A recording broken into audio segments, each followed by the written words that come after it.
সামনেই লোকসভা নির্বাচন, তার আগেই সারা রাজ্য জুড়ে প্রশাসনিক তৎপরতা তুঙ্গে। সেরকমই এবার রানাঘাট পুলিশ জেলার উদ্যোগে শান্তিপুরের বিভিন্ন প্রান্তে নাকা চেকিং এর ব্যবস্থা করা হয়েছে। লোকসভা নির্বাচনকে কেন্দ্র করে নদিয়ার শান্তিপুরের 4টি জায়গায় নাকা চেকিং পয়েন্ট করে চলছে 4 চাকা গাড়ি এবং বাইকের চেকিং। আজ নদিয়ার শান্তিপুর থানা এলাকার গুপ্তিপাড়া ঘাট সংলগ্ন এলাকায় একাধিক গাড়ি, যদিও সকাল থেকে রাত পর্যন্তই নাকা চেকিং চলছে। পুলিশ সূত্রে খবর 3টি দফায় ডিউটি ভাগ করে চলছে এই নাকা চেকিং।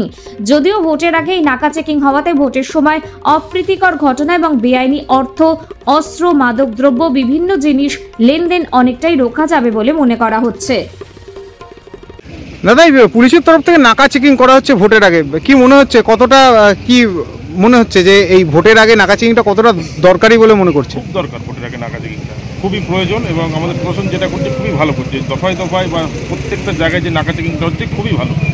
এতে করে কি মনে হচ্ছে ভোটের সময় যে বিশৃঙ্খলা হয়, অশান্তি, সেগুলো রোখা যাবে? অবশ্যই, চেষ্টা তো তাই চলে। আপনার গাড়িও চেক হলো? হ্যাঁ, আমাকে 2 জায়গায় চেক হয়েছে, শান্তিপুরে চেক হয়েছে এক জায়গায়। কোথা থেকে যাচ্ছেন? আমি কৃষ্ণনগর থেকে আসছি। কোথায় যাবেন? হাওড়া যাব। কি নাম আপনার? আমার নাম সঞ্জু খান, কৃষ্ণনগর থেকে আসছি। দাদা, এই নাকা চেকিং হচ্ছে ভোটের আগে, কি মনে হচ্ছে, কতটা মানে ভালো লাগছে বা কি মনে করছেন?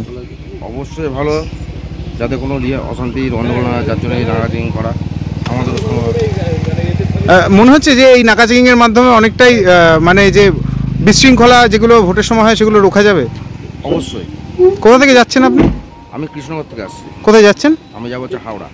আপনার গাড়িও চেক করলো? এখানে একবার করেছে, শান্তিপুরে একবার করেছে। আপনার নাম? আমার নাম পার্থ পাল।